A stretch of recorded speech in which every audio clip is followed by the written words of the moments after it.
everyone, welcome back to my YouTube channel. Thank you so much for the love and support that you gave me on my on all the last videos that I uploaded. If you're new here, please just somewhere subscribe, and if you're a return soldier, let's interact on the comment section. So today what I wanted to talk about was the supermom, superwoman narrative. The reason why I want to talk about this today is because I remember when I first wanted to start this channel, I had this other I think it's called a questionnaire on Instagram, and then I asked my friends on Instagram what would they like to see in this channel. And then one lady told me that she wants to see how I balance mom, work life, school. And then because it actually seemed like I have it all together, which is not true. I do not have it all together. I'm actually trying to have it all together. So first of all, I don't like this narrative of supermom, superwoman narrative, because I think it just puts so much pressure. I think it's just unnecessary pressure. For females, for women, especially if you've got children. I think it's just unnecessary pressure for you to sort of like handle everything and have it all together, you know, because you just expected, or you are called the superwoman or supermom thing. So first of all, I don't consider myself that. I don't consider myself a superwoman. I do not consider myself a supermom. I am just a person who is trying with all this that has been entrusted to her by God. I'm just trying to just make it all work. So like I study, I'm in school, and I obviously work as well. And then I've got 2 children, and I am married, and now I need to, and of course I'm also running a household, and now I need to sort of like try to, oh yes, and I'll also have myself to worry about. So I need to try and keep all of these things sort of like in order. In the beginning, especially when introducing the second child into my life, it was so tricky. It was so difficult because I wanted to continue with my studies, and then also, of course, I was married, and then I had a little baby, a small baby as well, and as well as a toddler. And now, so it was really difficult. So I actually needed to go back to the drawing board and make a decision on how I'm gonna cope and like do everything. So like I wasn't much of a big planner, right? I didn't like planning because it felt like I was just committing to something.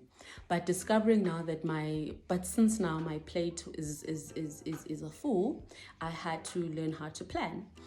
So if I have okay, first of all, beginning of the year or the beginning of the semester, or whenever school resumes, you obviously get a school timetable, and then you see when your assignments are due and when you're gonna write this exam. So that now gives me a chance to plan my schooling.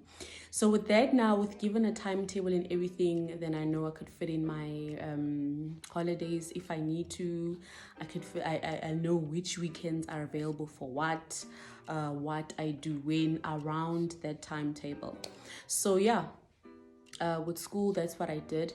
And then another thing with school, I just, because of my circumstances, I decided that I'm not going to take a lot of subjects. So I take 2 subjects or 1 subject per semester, depending on how hectic it is. I take 2, or depending on how hectic the subject is, I take 2 or just 1 subject. That really made me take a long time to finish what I was studying, because I was gonna because of taking less subjects. But because of my situation, I had to do what I had to do, because I had to also prioritize my family, had to prioritize my children, and also had to prioritize my husband. So first of all, of course, my planning would be done on a Sunday, when I know if I've got an assignment due here or if I've got a test later that week. Then on Sunday, that's when I plan. So I normally dedicate my Sundays, if I have a hectic week ahead, I normally dedicate my Sundays to cooking. So I'd cook 3 different meals, but like it would be maybe a beef stew, and then maybe a grilled chicken or chicken wings and fish, and then at that time I just the family would just sort themselves out with whatever I've cooked. So the first thing I do obviously is plan my cooking, but also that's because I prefer cooking than letting my helper cook for me. But you can also do that, just give your helper that space and let her cook for you, and so on. And another important thing I found with having a lot on your plate is the support of your husband, and your support of your husband, or support of your partner support of your partner, and getting a helper. Let's say you can't afford a full-time helper, then get a part-time helper. That helper then is going to help you with your laundry. They can even maybe help you to cook your meals for the rest of the day, and they can help you clean the house, so that when you get back to work, you don't have to worry about a dirty house and that not being in order, that being ironed, the kids' things and the kids' things that are not ironed, and so forth. And also your partner's support is also very, very, very, very important. So now I know that our African men behave in an African manner, where they don't normally help in the house and all of that. But I found that if you really sit your partner or your husband down and explain to them that, well, this is how it is, this is the circumstances, and let them help you, because their support in getting things together and in doing everything that you should be doing is so very important. So sit them down, explain to them that you are a student, you're a mother, you're a career woman, and you need help with this and that. Because example, if you're the one who picks kids up after school, let's say you need to add an hour at work or something to catch up with work, then they need to jump in. Even with them, even bathing the kids, if you prefer to bath the kids yourself after work, they can jump in and bath the kids for you. But even with cooking, if you're not able to plan your meals properly, your partner can jump in there and help you to cook. But what I'm trying to say now is you need support. You need support.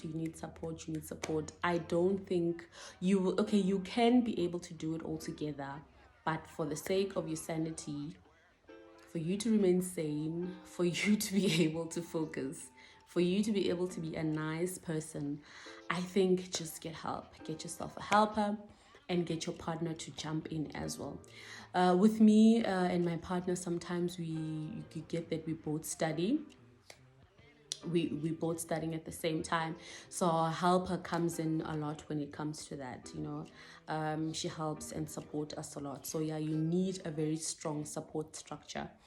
If you can't afford a helper, maybe you can ask your mom, but really, really, really, really, really, you need to get assistance with this thing, because yeah, it is not doable. And another thing is sleep. Okay, how can I put this in a nice way? If you're a person who's absolutely not a morning person, then you need to start to be a morning person. For example, look, we want so many things nowadays. We want to look good, exercising, right? We want to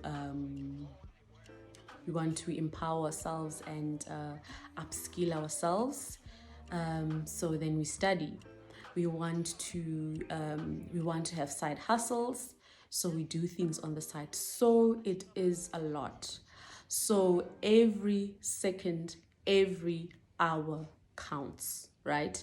So what I do, I normally wake up at 5 o'clock in the morning, and then at 5 to 6, I know that I'm exercising, but I don't exercise every day. So the times when I'm not exercising, I know that I spend time reading. It can either be reading the Bible or catching up on a book that I need to read, but I use that time to just do things that I need to do. Sometimes I catch up on emails, maybe that I couldn't catch up at work, or sometimes I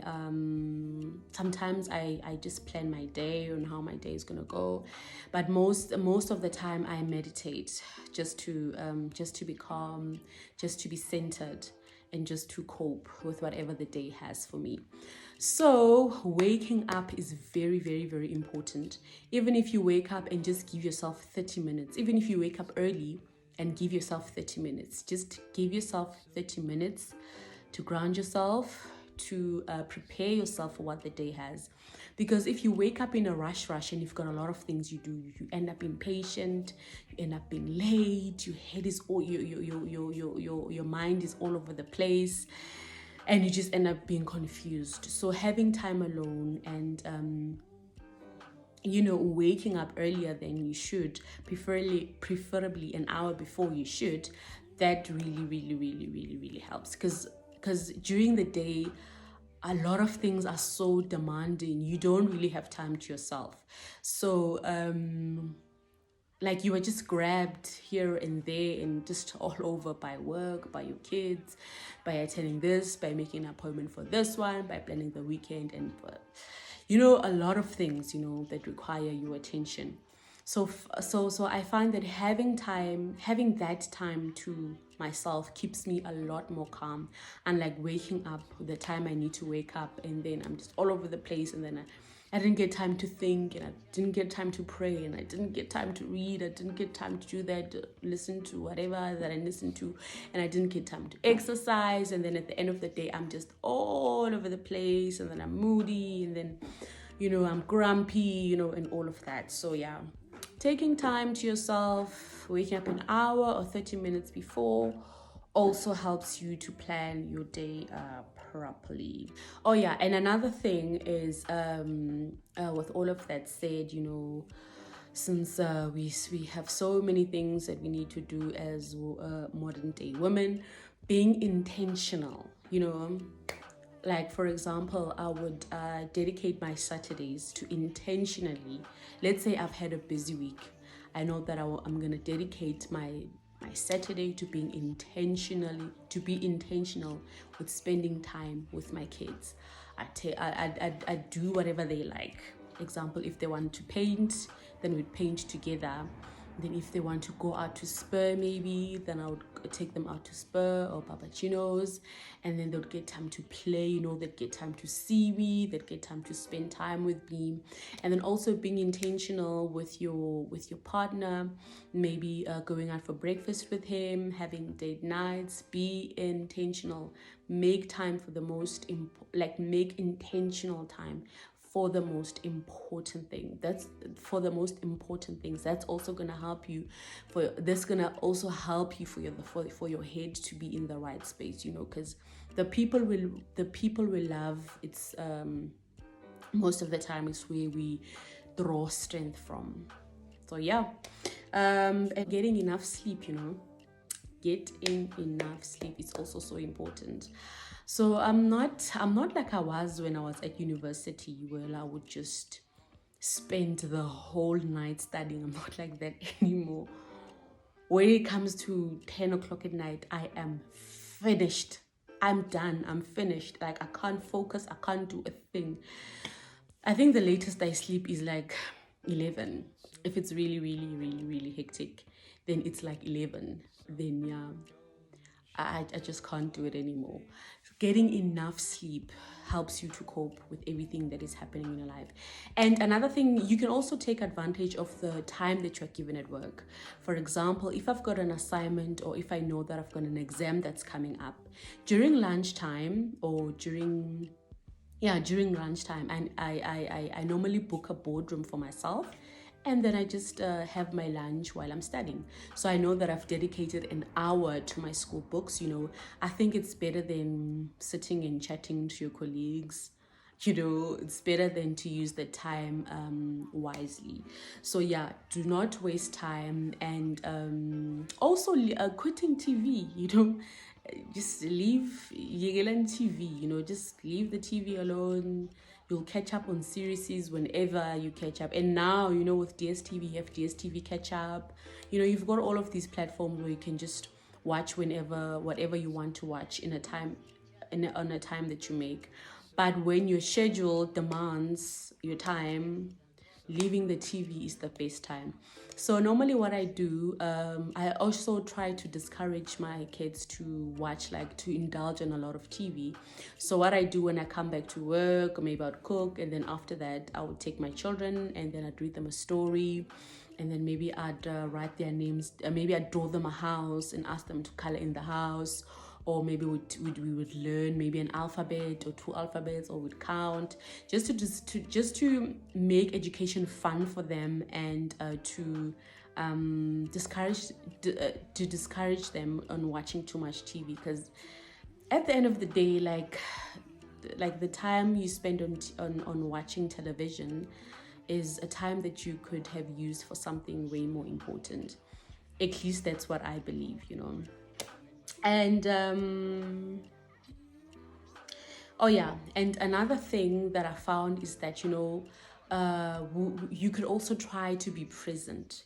Be present in that moment. When you are busy, when there's so many things that you need to do, your mind tends to wander a lot of times. So just try by all means to be present. If you are studying, be present in studying at that time.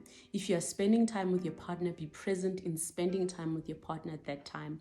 If you are reading, be present in reading at that time.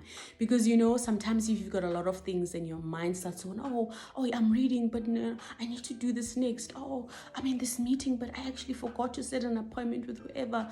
Oh, I'm actually out on dinner with my husband, but no, don't do that. Just be present.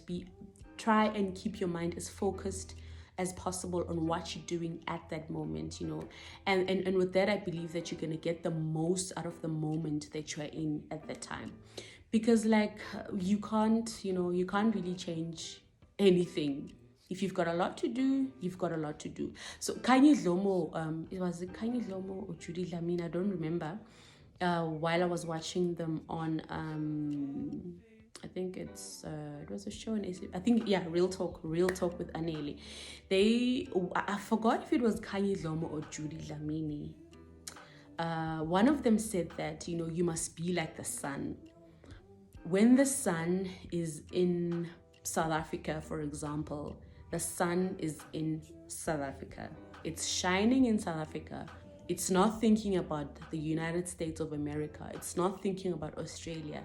It's shining in South Africa. And it wants to shine in South Africa. The sun shines brightly and beautifully where it is shining at that moment. So be like the sun. If you're in the meeting, if you are in the meeting, be present in the meeting. Listen in the meeting. Pay attention. Give it your all in the meeting. If you are studying, be present in your studies. If you're spending time with your children, focus on your children. It doesn't matter what you left at home. Maybe you might have left a dirty room. It doesn't matter. Just be present in spending time with your children at that time. I think that's it. And I think I should repeat what I said in the beginning, that I think we should really let go of this narrative of being a supermom, superwoman, and wanting to have it all together. I think it's really putting unnecessary pressure and unnecessary stress on yourself, and really There's absolutely no benefit in that. You know, I often really often also remind my husband, because he likes to call me superwoman. I always remind him, like, hey babes, I'm not superwoman. I am just a female who's trying her best, you know, to do her best in whatever is in her plate at that moment. All right, I think I've covered everything that I wanted to cover. Yeah. Yeah, I think I've covered everything that I wanted to cover here. Before I go, please subscribe. Please, let's interact on the comment section. Let's interact on Instagram. Let's interact on Twitter.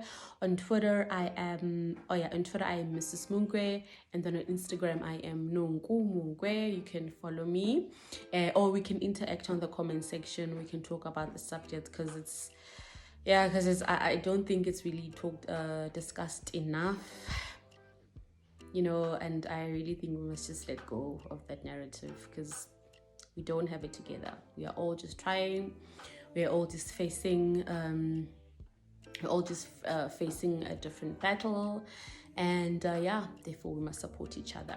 Thank you so much, guys. Thank you for listening to me, and subscribe, and let's tell our uncles and our aunties and our neighbors and our children and our colleagues to come and subscribe on this channel. We'll talk soon, guys, again. Bye-bye. Bye-bye.